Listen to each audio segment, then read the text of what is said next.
Hello and welcome to day 3 of the Reading Rush Readathon! So I have failed at vlogging again today because I had work and then I had to meet with, well I didn't have to, but I decided to meet with some coworkers after work, and now it's like 8 o'clock and I've done a little bit of reading because I got to work early, and then I also had some time after I met with my friends, so I have done a little bit of reading. So I am still reading Wilder Girls by Rory Power, and I am on page 282 of I believe 350, so I'm definitely finishing this tonight, and then I'm hoping that once I finish that I can start into a little bit of Charlotte's Web, and I will be reading this into tomorrow. But right now I want to do the video and Instagram challenges, and then I'm going to get into reading for eternity. So today's Instagram challenge is to take a picture of a book character, or take a picture of a book that has a character who you would want to switch lives with.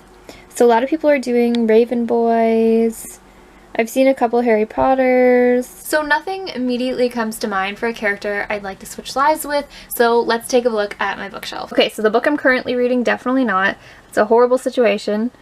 I mean, this one wasn't too bad of a situation, but I did a challenge with this one already. The Life of an Elf would be nice. Okay, we're getting to my tall bookshelf, so I can't really reach. But this book, I haven't really seen anybody on BookTube read it, but the Cottingley Secret is based on a true story about two little girls that supposedly discovered fairies, and they actually tricked the author of Sherlock that they had actually found fairies, and he made like news articles about them, and it's really interesting. It's like a fictionalized version of it, but that would be cool to be the little girl who like discovered fairies. That'd be pretty cool. Spiderwick. Okay, we have a lot of good options. Although just now I settled on Matilda. That's pretty cool. Not near the beginning, but near the end with Miss Honey and with her powers. You know what? That might be a good answer. Alright, we're going with Matilda. Okay, so I ended up going with Matilda for my Instagram challenge, and it turned out alright. Not as great as yesterday's picture, but it's still okay, and it's posted now. Okay, so now we have to see what the video challenge is. I just realized I didn't do yesterday's video challenge, but we're gonna do today's, and then I need to read. So we don't have time for both. Bookish Food Challenge! This challenge is basically for you to make yourself a drink, snack, full-on meal inspired by the book you're currently reading, or just one of your favorite bookish food items that you have read throughout time. Okay, so the book I'm currently reading, they have like zero food. They eat moldy bread. I'm not gonna eat some moldy bread. They eat crackers. I don't know if they even have crackers. I can't think of a bookish food, or like a food from a book specifically. We're making lembas bread. If you don't know what lembas bread is, it is from The Lord of the Rings, and it is an elven bread that is said that one bite will fill a man for a whole day. I don't know if I'm that magical. I don't have the secret ingredient from the elves, but I do have a recipe that I found on Google that's 3 ingredients, and I think I can make it and still manage to read, so we're making lembas bread.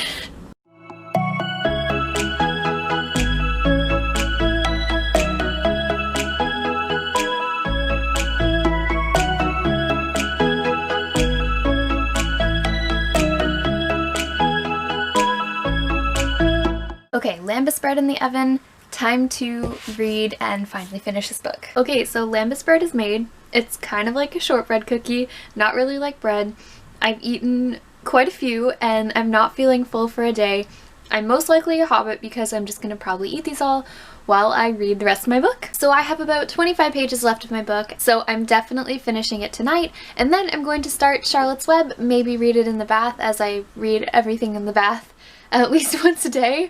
Apparently, according to these vlogs, I realized that both of my thumbnails so far have had a picture of the book in the bathtub, because apparently that's where I go when I want to get my reading done without falling asleep.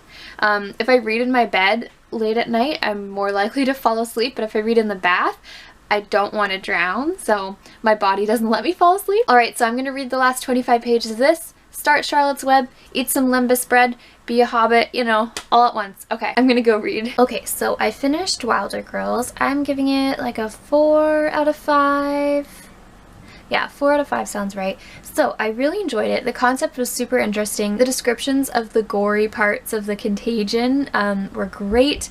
Awesome for a thriller. I love like all the gore and really unique situations and things that are happening to the characters. That was really cool. The characters themselves I didn't relate to fully. I did understand why they did what they did most of the time, but sometimes they didn't, and I just felt I didn't feel a great connection to any one character, which is fine. You don't have to connect to every character, but it does make the reading experience more enjoyable and more intense. So I didn't have that connection, and then also the ending I found kind of unsatisfying, but like in this kind of a thriller, there's only so much you can do. And it is kind of cool to imagine an ending by yourself, but this one I just wanted that little bit more. But it did get 4 out of 5 stars. I found it really suspenseful to read, and I always wanted to find out what was going to happen next. I didn't find myself putting it down out of boredom, and that's not just because of the reading rush. Like, I just didn't want to put it down really, so yeah, so I'm happy I picked that up.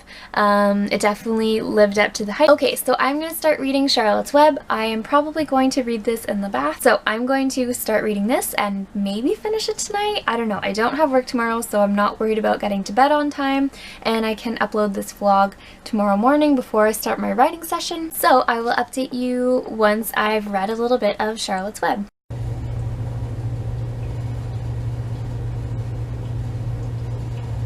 Hello, I am back from my daily reading bath. That's a thing now.